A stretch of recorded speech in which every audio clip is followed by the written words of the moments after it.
لم يسبق لأحد من غير النزيلات والمشرفين على إدارة سجن تأهيل وإصلاح جويدة للنساء من اقتحام عالم مركز إصلاح النساء الوحيد في الأردن سوى كاميرا الحقيقة الدولية التي رافقت مدير المركز وسنحت لها فرصة لقاء عدد من النزيلات بعد الحصول على تصريح خاص بذلك. والكثير منا يجهل تفاصيل كثيرة عن هذا العالم وأسراره وتفاصيل الحياة داخل جدران مراكز الإصلاح.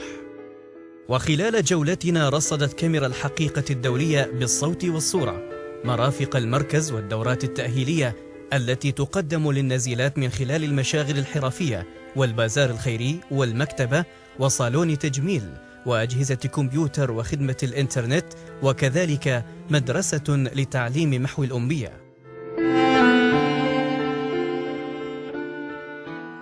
أهلا وسهلا في قناة الحقيقة في مركز إصلاح وتأهيل النساء.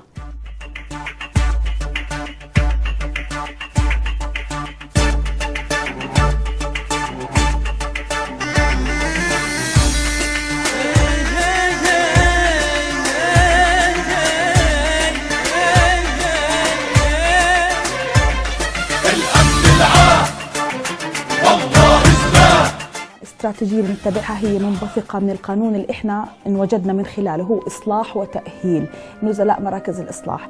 فضمنا احنا الاستراتيجية أن نصلح ونؤهل الشخص اللي ارتكب جرم معين وعاقبوا عليه القانون ووضعه بمراكز الإصلاح والتأهيل. فهي هي سياستنا الاستراتيجية اللي احنا بنمشي فيها بكل مراكز الإصلاح والتأهيل. بتبلش مهمتنا احنا كسلطة تنفيذية وليس احنا قضائية. القضاء بحكم بيجوا عنا بموجب قرار صادر من صاحب اختصاص، فاحنا هون بيتم عملية استقبالهم. الأساس اللي هي التسكين والاحتفاظ في النزيلة والمحافظة عليها وعلى أمتعتها وأغراضها وأماناتها. هذا هو الأساس، إنك تحتفظ فيها هون. لما تحتفظ فيها هون هي كإنسان كبشر كبني آدم بالقانون أعطاها حقوق اللي هي حقوق التسكين اللي هي بنبثق منها الإطعام،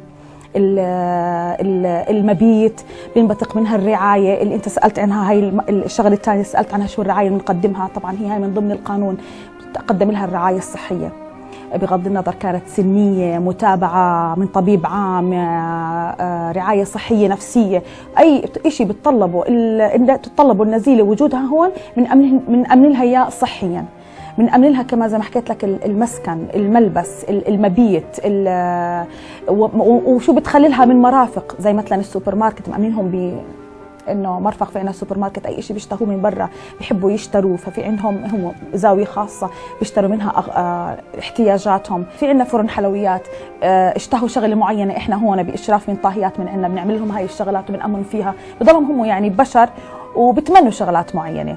طبعا بعد استقبال النزيله اللي صادر فيها قرار من جهه مختصه بانها تكون نزيله لمركز اصلاح وتاهيل النساء، بتبلش الخطوه الاولى وهي الاصلاح. كيف بيتم الإصلاح عندنا؟ بيتم الإصلاح عن طريق الإرشاد النفسي. موجود عندنا إرشاد نفسي، عندنا في إرشاد ديني، عندنا في كمان رعاية من وزارة التنمية الاجتماعية. بنحاول إنه إحنا النزيلة هاي اللي ضلت السبيل إنه نصلح داخل هذه النزيلة. طبعا في عنا احنا مرشدات دينيات ومرشدات نفسيات بيعطوا محاضرات هنا، فاحنا تلقائيا بنقدم الرعاية النفسية والرعاية الاجتماعية للنزيلة. من ضمن بعد ما تصلح داخل النزيلة تيجي مرحلة التأهيل. مرحلة التأهيل هاي اللي هي عقد الدورات الأكاديمية وعقد الدورات المهنية اللي بتأهل النزيلة على إنها بس تخرج من مركز إصلاح وتأهيل النساء يكون معها شهادة معتمدة من المركز اللي أعطاها اللي تلقت فيه هذه الدورة، بيعطيها شهادة معتمدة موقعة من قبل المختصين تثبت على إنها اجتازت دورة الخياطة أو الحياكة أو التطريز أو التهذيب واجتازتها، وما بنذكر فيها إنها أخذتها وتلقتها بمركز إصلاح وتأهيل النساء، ولا بنذكر فيها إنها النزيلة سين أو النزيلة صاد. بنذكر اسمها وإنها معها هاي الدورة اللي بتأهلها إنه بس تطلع للحياة إنه تقدر إنها تلاقي زي ما بيحكوا رزقتها بعرق جبينها وبطريق سليم.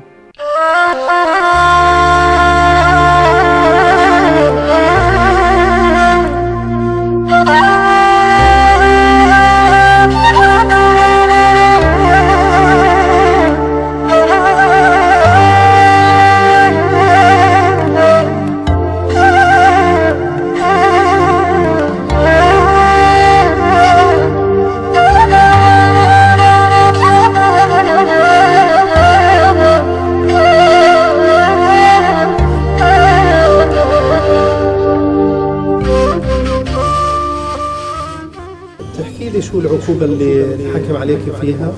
إعدام. بتمنى من كل إنسان سواء ست أو رجل إنه يفكر مزبوط بأي خطوة قبل ما يخطيها، لأنه اللي صار معي أنا أكبر تجربة. أنا محكومة 15 سنة. ورغم قساوة حجز الحرية في مركز إصلاح وتأهيل جويدة للنساء، إلا أن ذلك قد يشكل للعديد من النزيلات ملاذا ومكانا آمنا ولا يرغبن بالخروج منه. احنا حكينا عن مرحلة الإصلاح وحكينا عن مرحلة التأهيل، بعدين في عنا المرحلة الثانية هي مرحلة التهيئة. مرحلة التهيئة هاي لما تكون النزيلة مثلا النزيلات المحكومات مدة طويلة جدا، فبتكون انعزلت عن العالم الخارجي وبيقرب الحكم هيخلص وانه ينفرج عنها، يعني يصير في إفراج. فبنحاول انه نهيئها تهيئة معينة مشان انه كيف بدها تستقبل مرة ثانية العالم الخارجي. احنا اصلحناها وسلحناها بالدورات اللي اخذتها هون، وهلا بنهيئها انه كيف بدها مرة ثانية ترجع تنخرط مع اسرتها مع مجتمعها وتضلها انسانة سوية.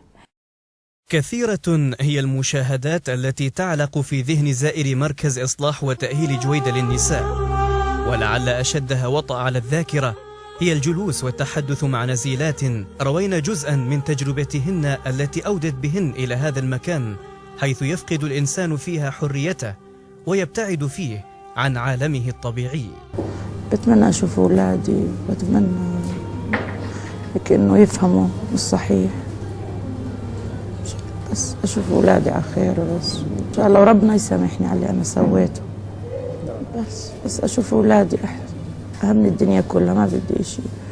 وإن شاء الله بنزل حكمي وبطلع وبشوفهم، بتلاقى أنا وياهم إن شاء الله. أهم شيء أشوفهم بخير وسلامة، وأهم شيء إن شاء الله بنزل حكمي واطلع وبشوفهم، بقعد أنا وياهم.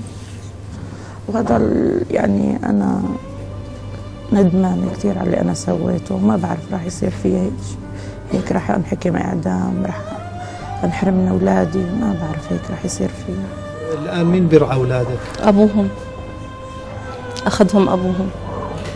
وبزوروكي الأولاد؟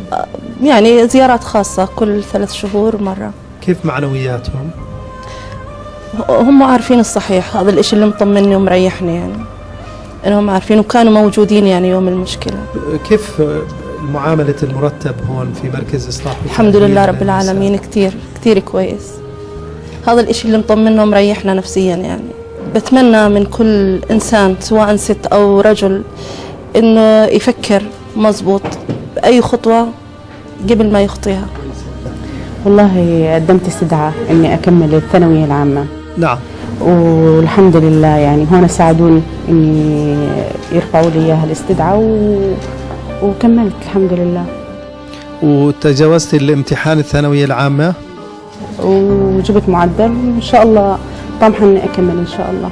يعني عندك رغبة تكملي جامعة؟ إن شاء الله. ومين بده يدفع التكاليف؟ والله هلا يعني هو مبدئيا إنه أهلي موافقين إني أنا أكمل هون، بس يعني كيف الإجراءات عن طريق المركز ودائرة السجون، هاي المديرة إن شاء الله بدها تساعدني فيها. نعم. إني أنا ما بتمنى إنه لأي واحد إنه يكون بالموقف اللي أنا فيه، وإنه اتخذ منه الحرية، يعني هو أقرب الناس إله. وبنشكر قناة الحقيقة والشباب الموجودين اجوا وصوروا حلقة عنا هون أو جزء من حلقة. دائما احنا بنحب الصحافة تيجينا والإعلام يجينا يشوف إنه يغير فكرة الناس اللي برا عن مراكز الإصلاح والتأهيل، ويشوفوا الواقع بالفعل اللي احنا عايشينه والنزيلات عايشينه. وأهلا وسهلا فيكم بأي وقت، وكل التعاون. أكثر ما يلفت الانتباه في زيارتنا لمركز إصلاح وتأهيل جويدة للنساء كان الجو الاجتماعي العام الذي يعكس صورة لمجتمع صغير، حيث تسود علاقة تقوم على أساس أسري إلى حد كبير بين المسؤولات والنزيلات من جهة، والنزيلات بعضهن ببعض بشكل عام.